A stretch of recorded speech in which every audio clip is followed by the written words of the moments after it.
Assalamualaikum, ketemu lagi video pembelajaran. Kali ini kita akan bahas tentang perkembangbiakan pada hewan.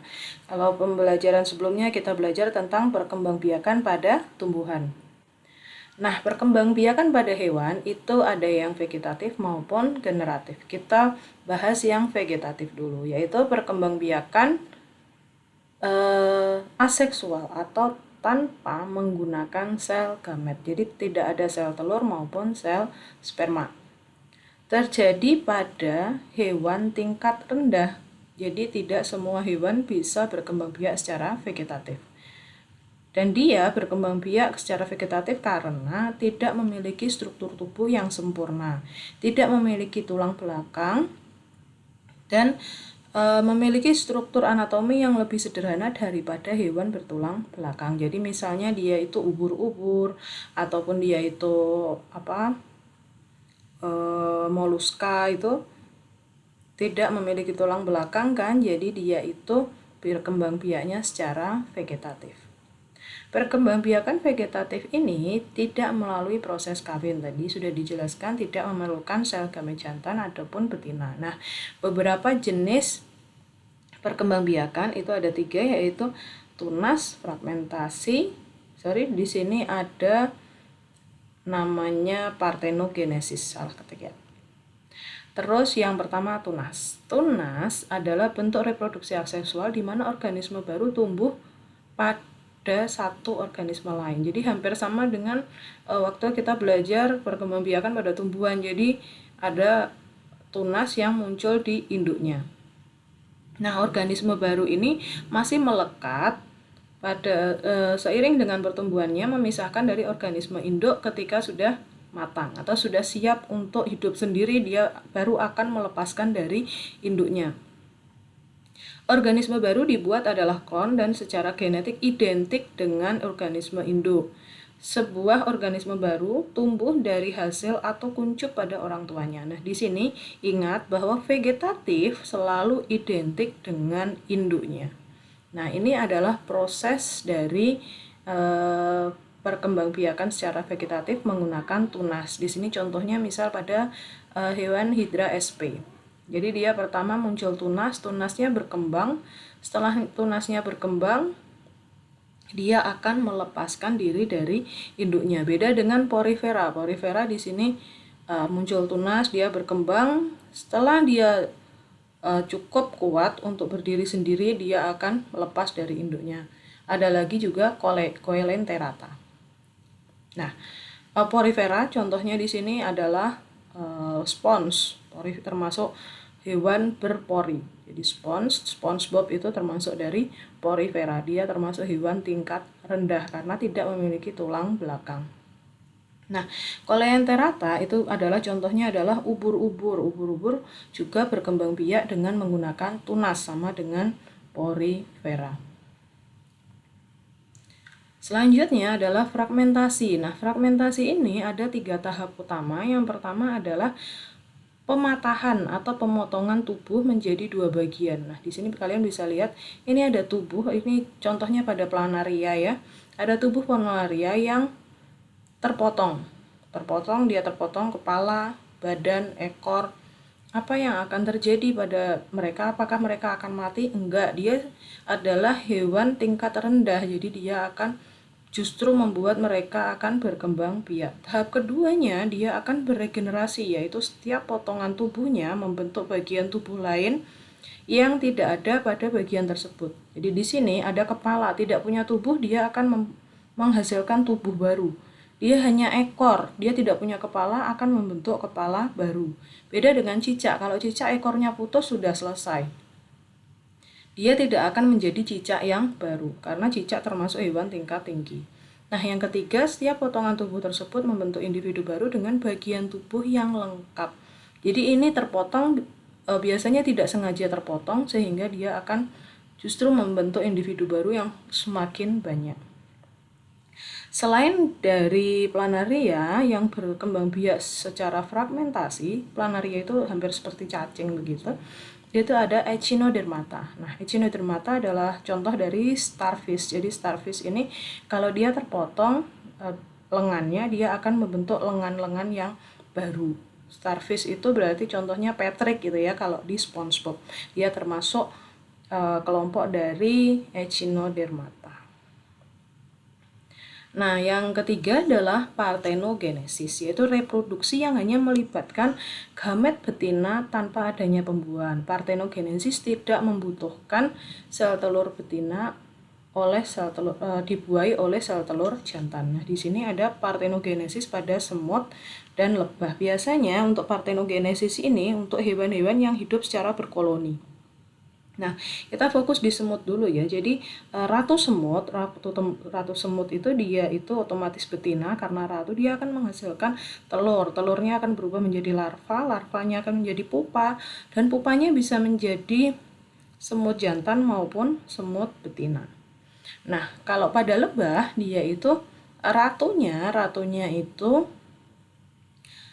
bisa menghasilkan sel gamet betina yang dia itu bermeiosis menjadi 2. Yang pertama otomatis ratu utama ada 32 kromosom, menghasilkan setengahnya berarti karena meiosis kan setengah sel induk, berarti dia itu 16 kromosom dan 16 kromosom. Setengahnya kalau dia itu tidak dibuahi oleh sel sperma, berarti dia itu akan berparthenogenesis, dia akan tetap menjadi individu baru tapi menjadi lebah pekerja yang bersifat infertil. Jadi dia itu tidak bisa membuahi. Kalau dia itu dibuahi oleh jantan, dia itu akan menjadi pejantan ataupun ratu lebah dengan kromosom yang lengkap. Jadi dia bersifat fertil yang kedepannya bisa membuahi atau menghasilkan keturunan. Tapi kalau yang pertama ini, lebah-lebah pekerja ini tidak bisa menghasilkan keturunan ya karena dia bersifat infertil. Nah, itu untuk vegetatif.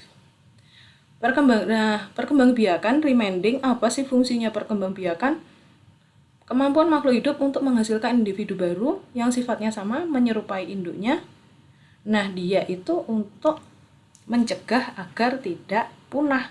Selain tadi vegetatif, juga ada tentunya generatif melalui proses perkawinan, yaitu pertemuan antara sel telur atau ovum dengan sel sperma, atau sering disebut dengan perkembangbiakan seksual ya. Nah, di sini perkembangbiakan embrio dari hewan yang berkembang biak dengan cara generatif terdiri dari apa? Ada ovipar, vivipar, dan ovovivipar. Ovipar sendiri yaitu embrio berkembang di dalam telur yang sudah dikeluarkan dari tubuh induknya atau yang sering kita sebut dengan bertelur. Kalau vivipar atau melahirkan, embrio berkembang di dalam tubuh induknya. Kucing itu vivipar. Di sini ada monyet juga vivipar.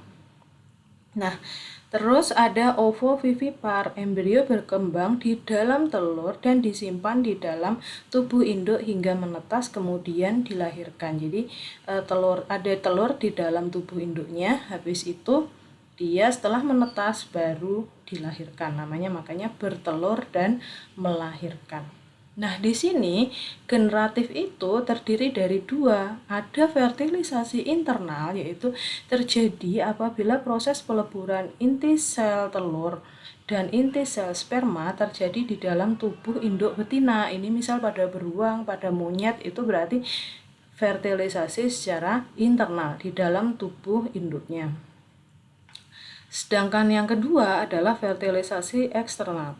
Terjadi proses peleburan antara sel telur dan sel sperma terjadi di luar tubuh induk betina. Ini biasanya pada hewan-hewan yang hidup di air. Jadi kuda laut, ikan, terus apa lagi? Katak, itu berarti fertilisasi eksternal. Sperma dan sel telurnya bertemu di luar tubuh induk. Ini berarti contoh dari hewan yang fertilisasinya eksternal. Beberapa ciri hewan ovipar berkembang biak dengan cara bertelur, tidak memiliki daun telinga, jadi seperti ayam kan tidak memiliki daun telinga, tidak memiliki rahim dan kelenjar susu, karena dia embrionya disimpan di dalam telur, tidak menyusui anaknya. Sedangkan untuk hewan vivipar, Di sini berkembang biak dengan cara melahirkan, memiliki daun telinga, kucing ini memiliki daun telinga. Terus memiliki rahim, kucing juga memiliki rahim, memiliki kelenjar susu, menyusui anaknya, memiliki rambut atau bulu. Bedakan rambut dengan bulu. Kalau rambut itu tanpa ada bagian utama. Seperti rambut kita itu kan tidak ada bagian utama. Cuman kalau bulu itu seperti pada ayam, ada bagian utamanya. Seperti pada burung itu juga bulu. Nah, sekarang yang ovovivipare itu tidak memiliki ciri khusus, namun yang membedakan karena mereka mengandung calon anaknya di dalam bentuk telur yang disimpan di dalam tubuh induknya hingga menetas. Setelah menetas, induknya akan melahirkan anak tersebut. Jadi telurnya disimpan di dalam tubuh induknya. Setelah siap, otomatis dia akan dilahirkan. Ini dari ovovivipar. Tahap-tahap itu tadi ternyata ada juga metamorfosis.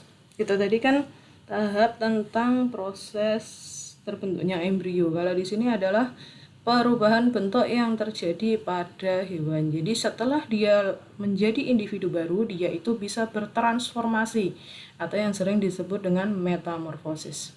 Metamorfosis sendiri itu terbagi menjadi dua jenis utama, yaitu metamorfosis sempurna dan metamorfosis tidak sempurna. Sempurna misalnya pada kupu-kupu, tidak sempurna misalnya pada belalang. Nah, di sini dan ini masih banyak contoh yang lain ya. Bedanya utamanya di mana? Kita amati di sini ada individu. Sama-sama individu yang sudah dewasa menghasilkan telur sama. Nah, telur di sini, kalau di sini telur akan menjadi larva. Larva akan menjadi pupa atau kepompong, baru dia akan menjadi individu dewasa. Nah, kalau di sini telur akan menjadi nimfa, terus habis itu menjadi individu dewasa. Jadi kalau kenapa dikatakan sempurna? Karena dia memiliki dua fase, larva dan pupa, baru menjadi individu dewasa. Tapi kalau tidak sempurna itu dia habis telur, nimfa, langsung individu dewasa ya. Jadi tahapnya lebih panjang pada metamorfosis sempurna. Ingat bedanya di sini larva, pupa. Kalau di sini hanya nimfa saja. Oke. Nah, metamorfosis contohnya yang sempurna, contohnya pada selain kupu ada kumbang, semut, kutu, lalat, lebah, ngengat, leswing. Leswing itu adalah sejenis lalat hijau. Nah, untuk metamorfosis tidak sempurna ada di kutu daun, belalang, kecoa, capung, jangkrik, belalang lagi, rayap, dan kutu rambut. Selanjutnya adalah inseminasi buatan. Jadi, seiring berkembangnya teknologi, perkembangbiakan pada hewan pun dikembangkan untuk memenuhi kebutuhan manusia. Salah satu cara untuk nah ini apa sih inseminasi buatan sendiri? Yaitu memasukkan sperma yang telah dicairkan dan diproses yang berasal dari ternak jantan ke saluran saluran reproduksi hewan betina menggunakan metode dan alat khusus yang disebut dengan insemination gun. Tujuannya apa? Beberapa tujuan, ini masih banyak lagi, hanya saya pampangkan dua. Memperbaiki mutu genetik, tidak mengharuskan pejantan unggul untuk dibawa ke tempat yang dibutuhkan sehingga mengurangi biaya. Nah, di sini pertama dari gambar ini ada pejantan unggul. Terus ada di sini betina. Misalnya pejantan unggul adalah sapi dari Australia, betinanya sapi dari Indonesia. Kita nggak perlu mendatangkan sapi itu ke Indonesia, kita hanya perlu mendatangkan dari sel sperma ini sapi yang sudah dibekukan, setelah diproses ya, sudah dicairkan. Setelah sampai di Indonesia tinggal disuntikkan ke induk betina. Setelah itu induk betina akan mengalami kehamilan dan dia akan melahirkan anak sapi yang otomatis gennya juga mengandung dari sapi Australia yang dia itu bersifat unggul. Jadi ini akan lebih menghemat waktu, menghemat biaya dari segi ekonomi. Menghemat waktunya kenapa? Karena dia bisa lebih cepat bereproduksi. Bisa meskipun dia nggak harus nunggu dia itu mau bereproduksi, tinggal disuntikkan, otomatis dia nanti akan hamil dan melahirkan anaknya. Dan bisa juga selain itu memperkecil terjadinya penyakit yang menular antara hewan-hewan itu sendiri ya. Jadi itu untuk tujuan-tujuan yang positif. Oke, demikian pembahasan untuk perkembangbiakan hewan, semoga bermanfaat. Terima kasih. Wassalamualaikum.